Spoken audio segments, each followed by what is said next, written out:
friends, welcome back to Pink's Kitchen Tamil. இன்னைக்கு நம்ம இஞ்சி மரப்பா எப்படி செய்யறதுன்னு தான் பார்க்க போறோம். இது ரொம்ப ஈஸியா பண்ணிரலாம். இதுல நிறைய ஹெல்த் பெனிஃபிட்ஸ் இருக்கு. இது உங்களோட டைஜஷனுக்கு ரொம்பவே ஹெல்ப் பண்ணும். உங்களுக்கு சோர் த்ரோட் இருக்கனால இது ரொம்பவே ஹெல்ப்ஃபுல்லா இருக்கும். அதுக்கு அப்புறம் உங்களோட இம்யூனிட்டியை நல்லாவே பூஸ்ட் பண்ணும். இது நீங்க ஒரு ஏர் டைட் கண்டெய்னர்ல போட்டு ஒரு மாசம் வரைக்கும் வச்சு என்ஜாய் பண்ணலாம். சோ இந்த ரெசிபியை பார்க்கறதுக்கு முன்னாடி இதுக்கு தேவையான பொருட்கள் என்னென்னன்னு பார்த்துட்டு வந்துடலாம்.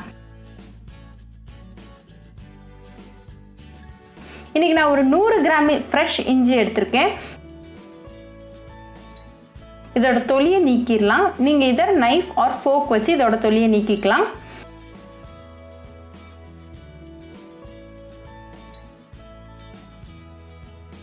இதை பண்ணிட்டு நல்லா கழுவி நீட்டா எடுத்து வச்சிடலாம். இப்போ நம்ம இந்த இஞ்சி வந்து துருவிக்கலாம். எவ்வளோ சின்னதாக துருவ முடியுமோ அவ்வளோ சின்னதாக துருவிக்கோங்க. அப்போ உங்களுக்கு நல்ல டேஸ்ட்டாக இருக்கும். நான் இருக்கிறதுலே சின்னதாக துருவக்கூடிய பிளேடை என்னோட கிரேட்டரில் அட்டாச் பண்ணியிருக்கேன். இப்போ எல்லாம் துருவி ரெடியாக இருக்குது. ஸோ நம்ம ப்ரிப்ரேஷனாக ஆரம்பிச்சிடலாம். ஒரு பேனை சூடு பண்ணிக்கோங்க. அதில் 1/2 கப் சுகர் சேர்த்துருங்க. அப்புறமா 1/4 கப் தண்ணி சேர்த்துட்டு நல்லா கலந்து விடுங்க. ஒத்த கம்பி பதம் வர வரைக்கும் நல்லா கலந்து விடுங்க. இப்போ சுகர் நல்லா கரைஞ்சாச்சு. ஸோ கேர்ஃபுல்லாக கலந்து விட்டுக்கிட்டே இருங்க. இப்போ நமக்கு ஒத்த கம்பி பதம் வந்தாச்சு. ஸோ இந்த ஸ்டேஜில் வந்து நம்ம துருவி வச்சிருக்க இஞ்சி உள்ளே சேர்த்துட்டு நல்லா மிக்ஸ் பண்ணி விட்டுறலாம்.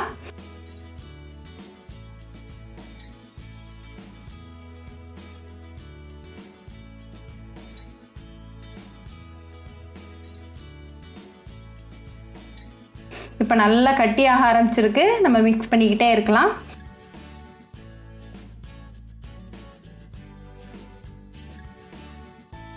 இப்போ எல்லாம் நல்லா ஒன்றா சேர்ந்து வந்திருக்கு. ஸோ இந்த ஸ்டேஜில் நம்ம ஃப்ளேம் ஆஃப் பண்ணிடலாம்.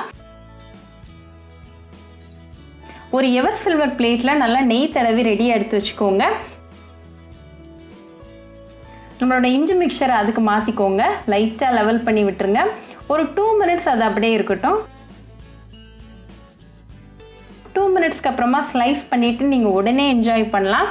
டெய்லி சாப்பிட்டதுக்கப்புறம் ஒரு பீஸ் இஞ்சி மரப்பா சாப்பிடுங்க. உங்களோட டைஜஷனுக்கு ரொம்பவே ஹெல்ப்ஃபுல்லாக இருக்கும். உங்கள் தொண்டைக்கும் ரொம்ப இதமாக இருக்கும்.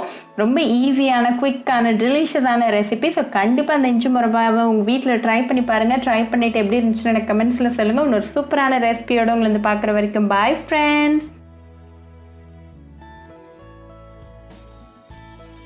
உங்களுக்கு இந்த வீடியோ பிடிச்சிருந்தா பிங்க்ஸ் கிச்சன் தமிழுக்கு லைக் பண்ணுங்கள், ஷேர் பண்ணுங்கள், கமெண்ட் பண்ணுங்கள் அண்ட் மறக்காமல் சப்ஸ்கிரைப் பண்ணுங்கள். கூடவே பெல் ஐக்கானையும் கிளிக் பண்ணிக்கோங்க. அப்போ தான் நான் போடுற வீடியோஸ் எல்லாம் உங்கள் நோட்டிஃபிகேஷனில் வரும். உங்களுக்கு ரெசிபிஸ் இங்கிலீஷில் பார்க்கணும்னா பிங்க்ஸ் கிச்சன் சேனலை பாருங்கள். சேனலோட லிங்க் நான் அந்த டிஸ்கிரிப்ஷன் பாக்ஸில் கொடுக்குறேன். மறக்காமல் செக் பண்ணுங்கள். இன்னொரு இன்ட்ரெஸ்டிங்கான ரெசிபியோட உங்களை பார்க்க வர வரைக்கும் பாய் ஃப்ரெண்ட்ஸ்.